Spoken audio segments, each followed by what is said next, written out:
الذين يلمزون المطوعين من المؤمنين في الصدقات والذين لا يجدون إلا جهدهم فيسخرون منهم سخر الله منهم ولهم عذاب أليم۔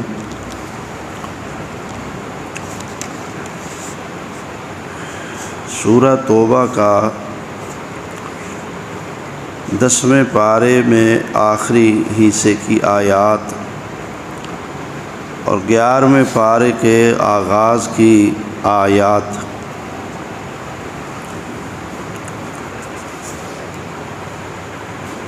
یہ صحابہ کرام کی شان میں ہیں اور منافقین کی مذمت میں ہیں،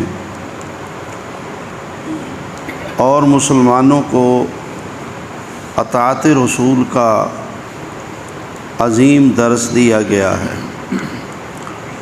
اور مسلمانوں کے اندر پائے جانے والے وہ لوگ جو بظاہر تو مسلمان ہوتے ہیں لیکن ایمان ان کے دل میں نہیں ہوتا، مسلمانوں کو جب وہ اسلام کے مطابق اعمال ادا کرتے ہیں تو اس پر ان کی جو کبھی ظاہر کبھی چھپی تنقید ہوتی ہے، اس تنقید کا بھی تذکرہ کیا اور اس کی بھی مذمت بیان کی۔ غزوہ تبوک کے لیے جب نبی کریم صلی اللہ علیہ وآلہ وسلم نے صحابہ کرام کو جمع کر کے اس کی تیاری پر زور دیا، جو کچھ کسی کی ہمت ہے، کسی کے پاس ہے، سب مال پیش کر دو، زیادہ سے زیادہ پیش کر دو۔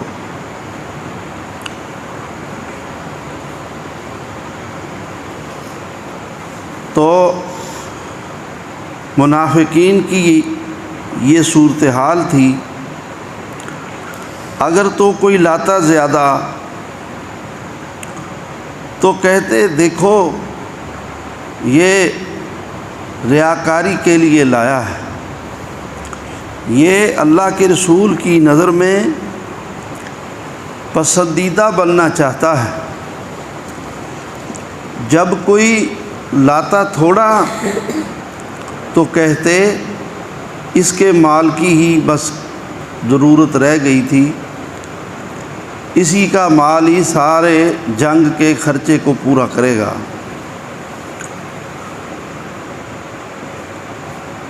فرمایا الذین یلمزون المطوعین من المؤمنین فی الصدقات والذین لا یجدون الا جہدہم فیسخرون منہم۔ وہ لوگ جو ایمان والوں کو ان کے صدقے خیرات میں عیب جوئیاں کرتے ہیں، تنقیدیں کرتے ہیں، نقص نکالتے ہیں، اور ایسے لوگ جن کے پاس کچھ بھی نہیں، لا یجدون الا جہدہم، وہ دن بھر کی مزدوری کر کے جو ان کو مزدوری ملی وہ صرف وہی لے کے آیا۔ ایک صحابی نے سارا دن یہودی کے باغ کو پانی لگایا اور شام کو ایک سا کھجوروں کا ملا، وہ بیوی بچوں کے لیے نہیں لے کے گیا، سیدھا رسول اللہ صلی اللہ علیہ وآلہ وسلم کے پاس لے کے آ گیا۔ اے اللہ کے رسول، سارا دن مزدوری کی ہے اور میرے پاس کچھ بھی نہیں تھا، اور میں یہ لے کر آپ کے پاس آ گیا ہوں۔ آپ صلی اللہ علیہ وسلم نے فرمایا اس کی کھجوروں کو یا اس کے غلے کو باقی ڈھیر کے اوپر دانہ دانہ بکھیر دو، اس کی برکت نے سارے صدقے کو ڈھانپ لیا ہے۔ اور ادھر منافقین کی صورتحال یہ تھی، وہ کہتے کہ اسی کی ضرورت رہ گئی تھی۔ فرمایا فیسکرون، یہ مذاق کرتے ہیں، منہم، ان سے، سخر اللہ منہم، اللہ ان سے مذاق کرے گا، وَلَهُمْ عَذَابٌ عَلِيمٌ۔ اسی طرح کچھ کی صورتحال یہ تھی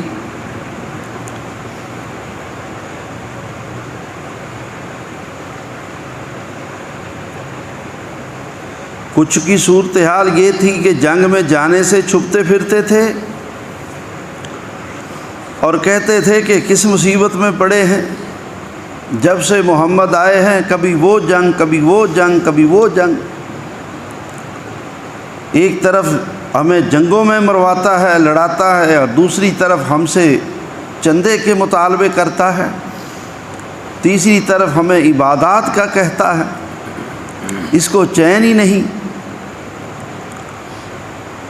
یحلفون باللہ ما قالوا وَلَقَدْ قَالُوا كَلِمَةَ الْكُفْرِ وَكَفَرُوا بَعْدَ إِسْلَامِهِمْ، ان کی یہ باتیں کفر کی ہیں۔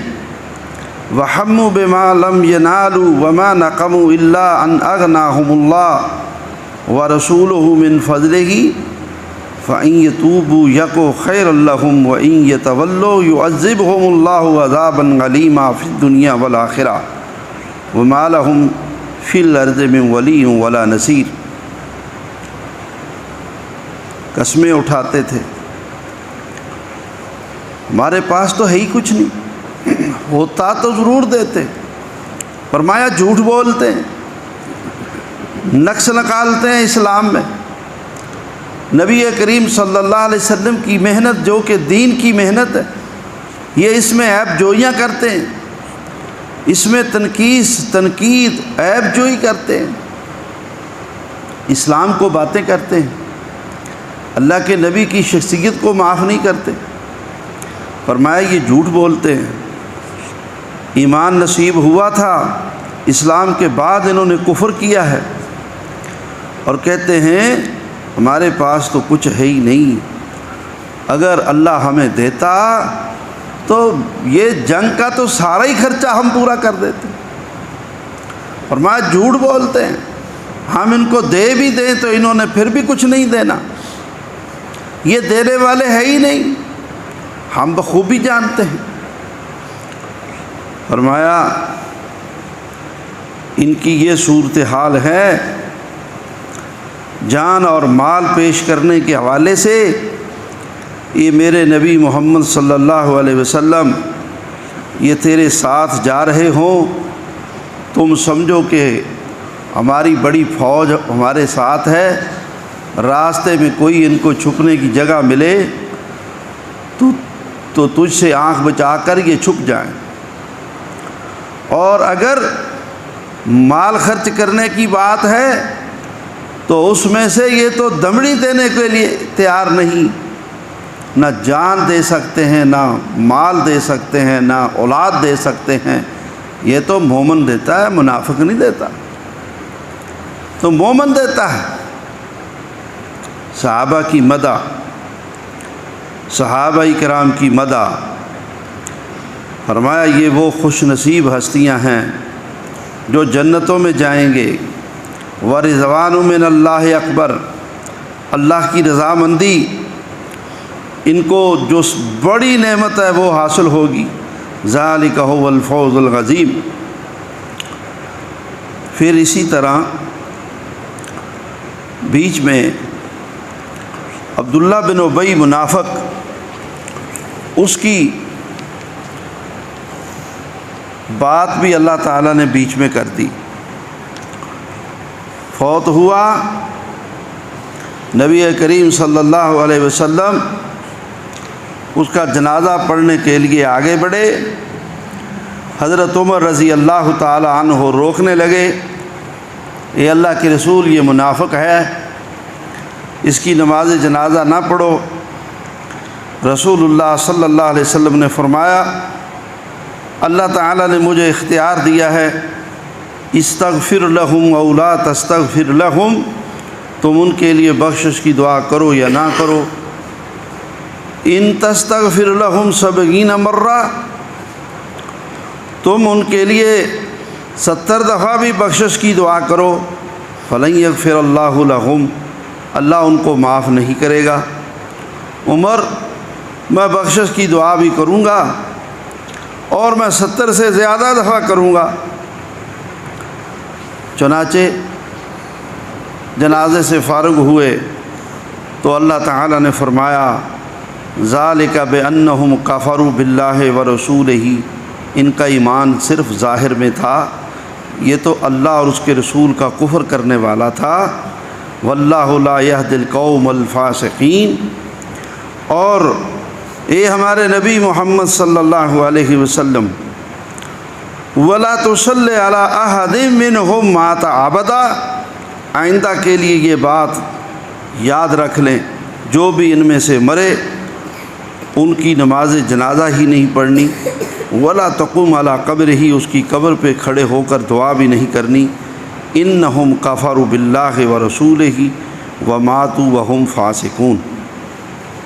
چنانچہ پھر وہ لوگ جن کا نفاق ظاہر تھا اور رسول اللہ صلی اللہ علیہ وسلم کو پھر وحی کے ذریعے بتا بھی دیا گیا تھا، ویسے تو بتقاضا بشریت ہر مسلمان کے اعمال ملے جلے ہوتے ہیں، کہیں کمزوری کہیں مضبوطی، اور اللہ تعالیٰ ایمان کی بنیاد پر اپنے مسلمان بندوں کو ان کی کوتاہیوں سے صرف نظر فرماتا ہے اور ان کو معاف کر دیتا ہے۔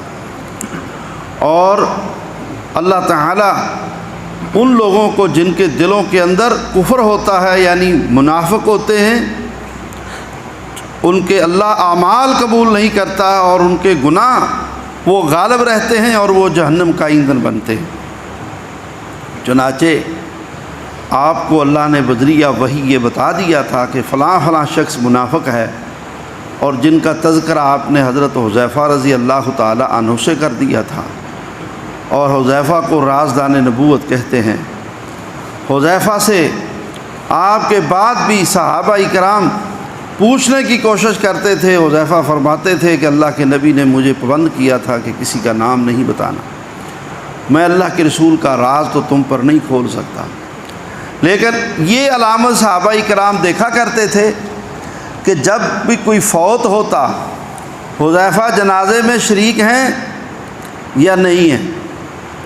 مدینے میں ہوتے ہوئے جس شخص کے جنازے میں حذیفہ شریک ہو جاتے تو صحابہ کرام باتیں کرتے کہ یہ شخص مومن تھا، اور جس کے جنازے میں حذیفہ شرکت نہ کرتے تو کہتے کہ یہ تو منافق تھا، اور حذیفہ جنازے میں شریک نہیں ہوئے۔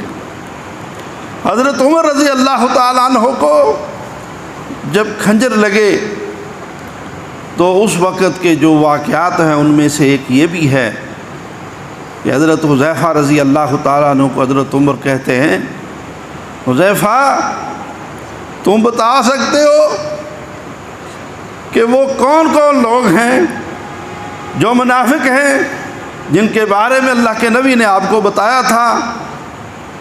کہا نہیں بتاؤں گا۔ اچھا یہ تو بتا دے میرا نام تو ان میں نہیں ہے۔ کہا ہاں یہ بتا دیتا ہوں کہ تیرا نام ان میں نہیں ہے، تم ان میں سے نہیں ہو۔ اللہ اکبر، اللہ اکبر۔ الحاصل اللہ تعالیٰ نے نفاق اور کفر کو برابر رکھا ہے، تو ان آیات میں اللہ تعالیٰ نے یہ بات واضح کی ہے کہ نام کے مسلمان بننے سے نجات نہیں ملے گی جب تک عملاً اعتقاداً پوری طرح کھرے مسلمان نہیں بن جاتے۔ حالانکہ عبداللہ بن ابی یہ لوگ نبی کریم صلی اللہ علیہ وسلم کے ساتھ جنگوں میں بھی جاتے تھے، یہ نمازیں بھی پہلی صف میں پڑھتے تھے، اور یہ لوگ آپ صلی اللہ علیہ وسلم کے حکم پر صدقہ خیرات بھی دیتے تھے، صدقہ بھی دیتے تھے، باتیں بھی کرتے تھے۔ آپ کے ساتھ نمازیں بھی پڑھتے تھے اور آپ کی غیر موجودگی میں آپ پر عیب جوئی بھی کرتے تھے، تو مارے گئے۔ اور ایسے مسلمانوں کی ہمیشہ کثرت ہوتی ہے، ہر معاشرے میں باتیں کریں گے، چھپ چھپ کے باتیں کریں گے، کام کرنے والوں کو، علماء کو، ذمہ داروں کو معاف نہیں کریں گے، اسلامی عبادات کو تنقید کا نشانہ بنائیں گے۔ تو آپ دیکھ لیں ان کا حشر کیا ہوگا۔ اور مسلمانوں کو اس بات سے بہت زیادہ ڈرنا چاہیے کہ ساری محنتیں وہ نفاق کی فہرست میں نہ چلی جائیں اور ستیہ ناش نہ ہو جائے قیامت کے دن۔ تو پھر اللہ تعالیٰ نے یہاں پر یہ بات بھی بیان کر دی کہ غزوہ تبوک کا جب ان کے سامنے ہمارے نبی تم نے ذکر کیا تو ان کی صورتحال یہ تھی کہ جب جانے کا وقت ہوا تو کہتے تھے وَقَارِهُ أَن يُجَاهِدُوا بِأَمْوَالِهِمْ وَأَنفُسِهِمْ فِي سَبِيلِ اللَّهِ وَقَالُوا لَا تَنْفِرُوا فِي الْحَرِّ۔ کہتے تھے مصروفیت بھی ہے اور موسم بھی گرمی کا ہے، کھجوریں بھی توڑنی ہیں، گھروں میں بھی پیچھے کوئی نہیں ہوگا، بیوی بچے بھی اکیلے رہ جائیں گے، ہم جا سکتے ہیں بھلا؟ اتنی گرمی۔ فرمایا ان کو کہہ دو نار جہنم اشد حرا، جہنم کی گرمی اس دنیا کی گرمی سے کہیں زیادہ ہوگی۔ جہنم کا رستہ اختیار کر رہے ہو، وہاں کیا کرو گے؟ اللہ کے دین کے لیے وقت دو، جانیں پیش کرو، مال پیش کرو، سیدھے ہو جاؤ، کھرے مسلمان بن جاؤ، ورنہ نجات نہیں ہوگی۔ کچھ ایسے تھے جو کہتے تھے ہمارے پاس تو ہے ہی کچھ نہیں، اگر اللہ ہمیں دے دے تو پھر تو کیا بہت خرچ کریں گے۔ وَمِنْهُمْ مَنْ أَحَدَ اللَّهُ لَئِنْ آتَانَا مِنْ فَضْلِهِ لَنَصَّدَّقَنَّ وَلَنَكُونَنَّ مِنَ الصَّالِحِينَ، بڑھا دیں گے اور نیک لوگوں کی فہرست میں سر فہرست چلے جائیں گے۔ فَلَمَّا آتَاهُم مِّن فَضْلِهِ بَخِلُوا بِهِ، یہ ہمارے نبی محمد صلی اللہ علیہ وسلم، ایسے لوگ تیرے بھی سامنے ہوں گے، ہم نے پھر ان کو خوب مال دے دیا، جب دے دیا ہے تو پھر بھی بخیل ہیں، پھر بھی بخل کرتے ہیں۔ وَتَوَلَّوْا وَهُمْ مُعْرِضُونَ۔ یہاں پر کچھ واقعات بھی مفسرین نے لکھے، ان میں حضرت ثعلبہ رضی اللہ تعالیٰ عنہ کا بھی تذکرہ مفسرین کرتے ہیں، لیکن تحقیقی بات یہ ہے کہ یہ منافقوں میں سے کچھ لوگ تھے۔ جو ثعلبہ ہیں وہ تو بدری صحابی ہیں اور ان کا نام غلطی سے آ گیا ہے، وہ کوئی اور بندہ ہوگا۔ جو واقعہ ہے خلاصتاً عرض کر دیتا ہوں کہ ایک آدمی وہ سر فہرست یہ بات کرنے والا تھا، بار بار کہتا تھا، ادھر آیا اللہ کے نبی کے پاس بیٹھ جاتا، یا رسول اللہ آپ دیکھ رہے ہیں میرے پاس تو وہی کچھ نہیں، اگر ہوتا اے ابو بکر عمر عثمان یہ مجھ سے آگے نکل سکتے تھے بھلا، سب سے زیادہ دیتا، سب سے بڑھ کر دیتا،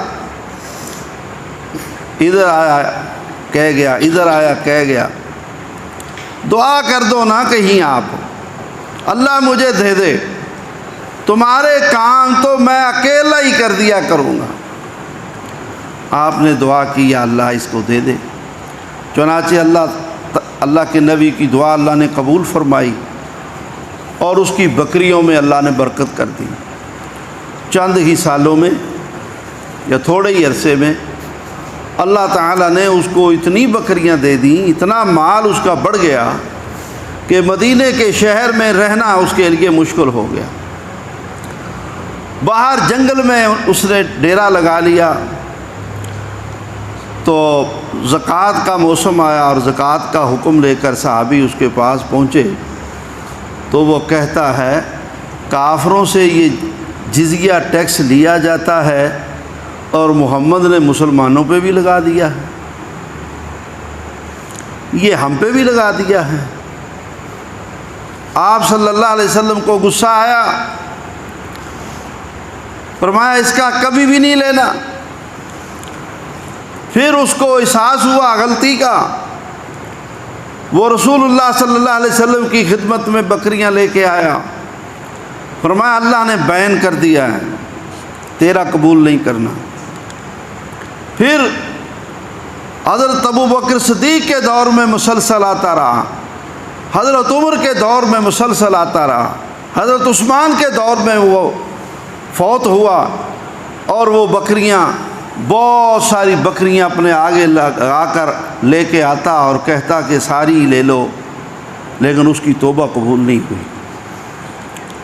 اور سب یہ کہتے تھے کہ جب اللہ کے رسول نے تیری نہیں لی ہے تو ہم کیسے لیں، نہیں لے سکتے ہم۔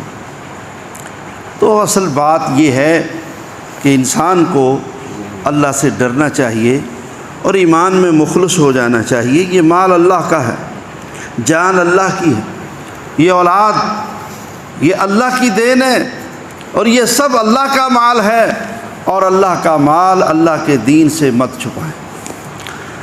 تو فرمایا یہ ان کی عذرداریاں اور اسلام سے پیچھے رہنے کی یہ باتیں اللہ کو گوارا نہیں ہے، اس لیے اگرچہ یہ کلمہ پڑھنے والے تھے، اگرچہ یہ اللہ کے رسول کے ساتھ نمازیں پڑھنے والے تھے، اگرچہ یہ مسلمانوں کے اندر رہتے ہوئے بسا اوقات جنگوں میں بھی چلے جاتے تھے، لیکن ان کی بری خصلتوں کی وجہ سے ان کا شمار کافروں میں کر دیا گیا، اور ان کے لیے اللہ تعالیٰ نے فیصلہ کر دیا ان المنافقین فی الدرک الاسفل من النار، یہ جہنم میں سب سے نچلے گڑھے میں ہوں گے۔ تو اس سے ڈریں، اس سے بچیں۔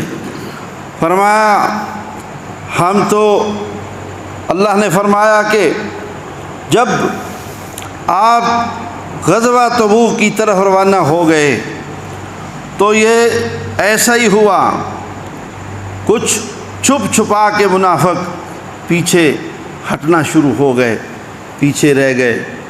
فرمایا اے ہمارے محبوب محمد کریم صلی اللہ علیہ وآلہ وسلم، یا تذرون الیک، پہلے تو عذرداریاں کرتے تھے، اجازت نہیں ملتی تھی، موقع ہی ایسا ہے سب نکلو، کچھ کو ان کی عذرداری قبول کر کے اجازت دے بھی دی گئی تھی۔ تو وہاں وہ بھی تھے جن کو کہا جاتا تھا کہ بھئی سواریاں ہمارے پاس نہیں ہیں، تمہیں ہم نہیں لے جا سکتے، تمہیں چھٹی ہے، مدینے میں رہو۔ وہ روتے تھے کہ نہیں اللہ کے رسول، ہمارے لیے جیسے کیسے بھی ہے انتظام کرو اور ہمیں ساتھ لے کے چلو، چونکہ سفر بہت لمبا تھا، پیدل جا نہیں سکتے تھے، ہمیں ضرور لے کے جاؤ۔ اور کچھ ایسے تھے، سواریاں تھیں، پیسہ تھا، مال تھا، اس کے باوجود پیچھے عذرداریاں کرتے تھے، ہمارا یہ کام ہے، ہمارا وہ کام ہے، ہماری صحت خراب ہے، ہم سے یہ نہیں ہو سکتا، ہم سے وہ نہیں ہو سکتا۔ اللہ اکبر۔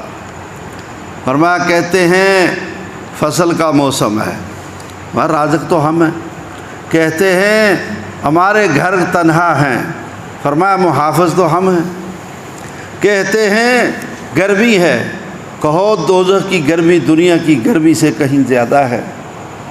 فرمایا پھر یہ چھپ چھپا کے حضرت علی رضی اللہ تعالیٰ عنہ کو، حضرت علی رضی اللہ تعالیٰ عنہ کو ان کی ڈیوٹی لگا دی کہ تم نے مدینے میں رہتے ہوئے دیگر کام جو پیچھے آپ اپنا کسی کو جانشین بنا کے جاتے تھے، اور وہ پیچھے حفاظت بھی کرتا تھا اور وہ پیچھے حکومت بھی چلاتا تھا، حضرت علی کی ڈیوٹی لگا دی۔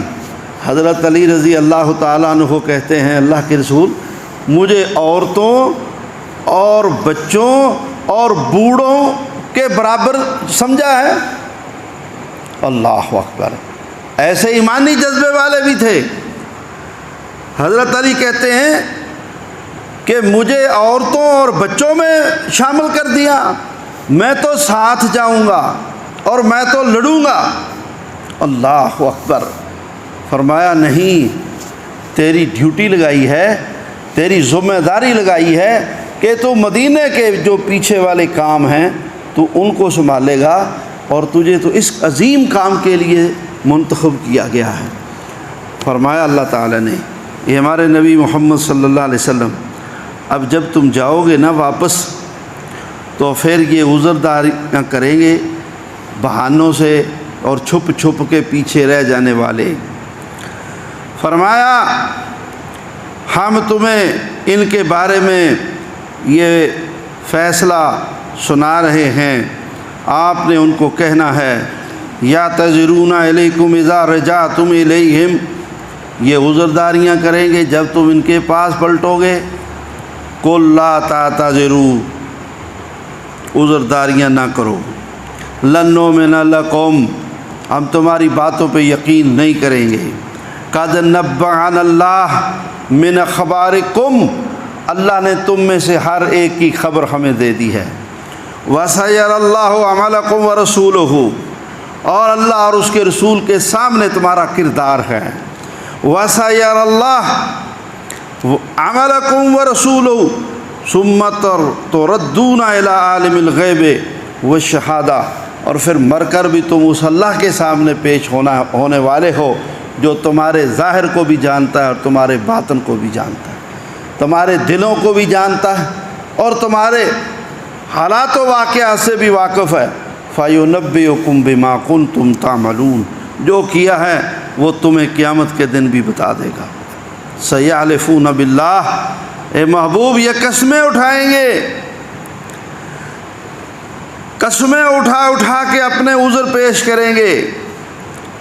فرمایا فَأَعْرِضُوا عَنْهُمْ إِنَّهُمْ رِجْسٌ وَمَأْوَاهُمْ جَهَنَّمُ، آپ ان سے بالکل اعراض کر جائیں، یہ پلیت لوگ ہیں، یہ جہنم کا ایندھن ہیں۔ جزاؤں بما كانوا يكسبون، آپ اندازہ لگا لیں کہ اللہ تعالیٰ نے کتنی سختی کی ان لوگوں کے ساتھ۔ پھر تو یہاں کھول دیا، بہت درگزر کیا تھا منافقوں سے اللہ کے رسول نے مدینے میں۔ جب آپ مدینہ میں آئے تھے تو اس وقت سے ان سے پالا پڑ گیا تھا، تو آپ صلی اللہ علیہ وسلم نے یہ 9 ہجری تک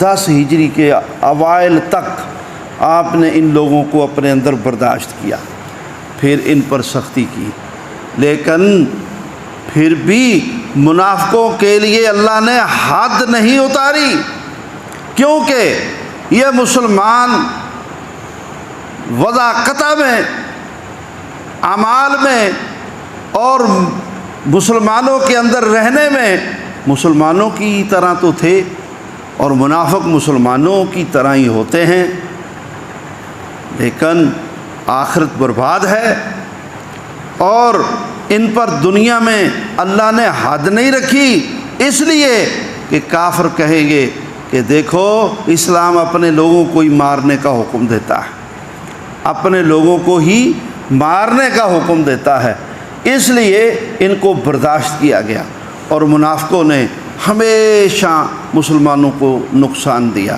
اللہ کے دین کی اشاعت میں یہ لوگ رکاوٹ بنے، اور مسلمانوں کو اللہ کے دین سے روکنے والے یہ منافق ہی بنے، کیونکہ یہ جو صورتحال ہوتی ہے نا کہ کوئی بھی عمل کا وقت آئے تو یہ میٹھی میٹھی تبلیغ، روزوں پہ عیب جوئی، کیا ہے یار مولویوں کی باتیں، جو رکھ رہا ہوتا ہے وہ بھی نہیں رکھتا۔ غمی خوشی آ جائے تو وہاں پر اگر کوئی سنت کے مطابق کام کرنا چاہے تو ایک شخص کہتا ہے چھوڑو یار یہ مولویوں کی باتیں۔ مولویوں کی باتیں کیا ہیں؟ مولویوں کی باتیں اسلام دین، اس سے روکتے ہیں کہ یہ کہہ کر کہ یہ چھوڑو مولویوں کی باتیں، چھوڑو یہ پرانی باتیں، چھوڑو یہ دقیانوسی، دنیا تو جدید ہو گئی ہے، لڑکے کی شادی تم نے بار بار کرنی ہے، ہر کام میں ہر کام میں یہ ایک خاص طریقے سے ایسی گفتگو کرتے ہیں جو کہ ایک تبلیغ ہوتی ہے، گویا کہ مسلمانوں کو دین پر سے روکنے کی، دین پر سے ہٹانے کی۔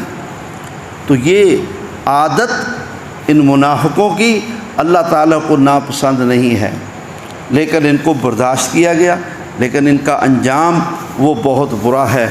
فرمایا اے میرے نبی ان کا عذر قبول نہیں کرنا اور ان کو سزا دینی ہے۔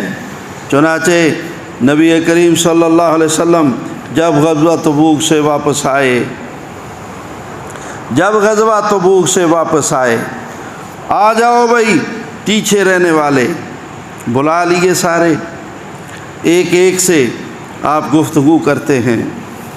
تو منافقوں نے کیا چال چلی، جھوٹ بولنا شروع کر دیا، جھوٹی قسمیں اٹھائیں، اللہ کے نبی کو مطمئن کیا اور مطمئن کر کے وہ جناب بری ہوتے چلے گئے۔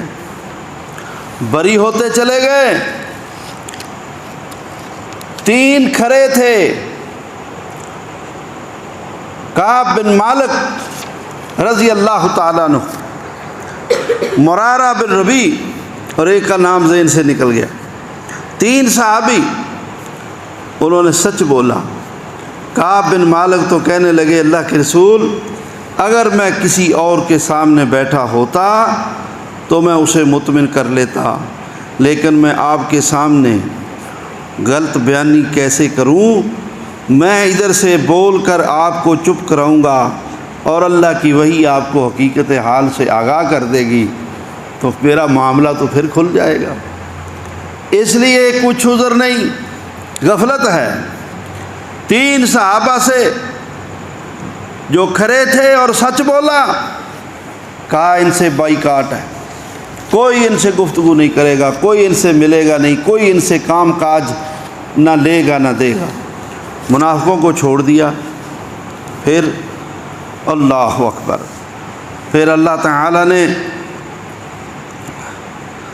تعالیٰ نے پھر ان کی توبہ قبول کی اور کچھ دوسروں کو بھی معاف کر دیا، اور جنہوں نے جھوٹ بولے تھے ان کو اللہ کے نبی نے پھر بلا کر ان کو سزا دی، ان کے اوپر حد لگائی اور ان کا معاملہ صاف کیا۔ تو آپ اس سے اندازہ لگائیں کہ کس طرح سے اس بات پر زور دیا گیا ہے ان قرآنی آیات میں، اس سورہ توبہ میں، اس 11ویں پارے میں، کہ کھرے مسلمان بن کر رہنا ہے تب چھٹکارا ہوگا۔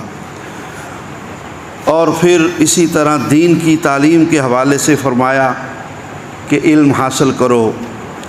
مسلمانوں کی ایک جماعت وہ دین میں تفقہ حاصل کرنے کے لیے جمی رہے، ان چٹائیوں کے اوپر پڑھتی رہے۔ پھر آگے سورہ یونس ہے، اور سورہ یونس کے اندر کچھ قیامت کے حالات، جنت کی نعمتیں اور دوزخ کے حالات اللہ نے بیان کیے، دوزخیوں کا ذکر کیا، جنتیوں کا ذکر کیا، اور اللہ تعالیٰ نے توحید کے دلائل کے طور پہ اللہ رب العزت نے اپنی قدرت کی نشانیوں کو بیان کیا، اور مسلمانوں کی عملی تربیت سورہ یونس کے اندر اللہ تعالیٰ نے کی، اور انبیاء علیہم السلام کا تذکرہ کیا۔ حضرت یونس علیہ السلام کا تذکرہ خیر بطور خاص اللہ تعالیٰ نے کیا، اسی لیے اس سورہ کا نام سورہ یونس ہے۔ اور سورہ یونس بڑی جامع سورہ ہے، اس میں اللہ رب العزت نے نوح علیہ السلام، موسیٰ علیہ السلام اور دیگر انبیاء اور رسل کا ذکر فرمایا، اور ان کی قوموں میں سے ان لوگوں نے جب نہ مانا تو بالآخر اللہ کا عذاب آ کر ان کو لے گیا۔ تو یہ اشارہ کیا کہ اگر تم محمد کریم صلی اللہ علیہ وسلم کی شریعت پر عمل پیرا نہیں ہوں گے تو اللہ کا عذاب تم تک بھی آ سکتا ہے۔ یہ تنبیہ کی گئی تھی۔ ان صورتوں میں تفصیل کے ساتھ اللہ تعالیٰ نے یہ انبیاء علیہ السلام کے تذکرے اس انداز سے کیے۔ اللہ پاک سے دعا ہے ہمیں کتاب و سنت کو سمجھنے کی اور اس پہ عمل پیرا ہونے کی توفیق عطا فرمائے۔ اقول قولی ھذا واستغفر اللہ لی ولکم وآخر دعوانا ان الحمد للہ رب العالمین۔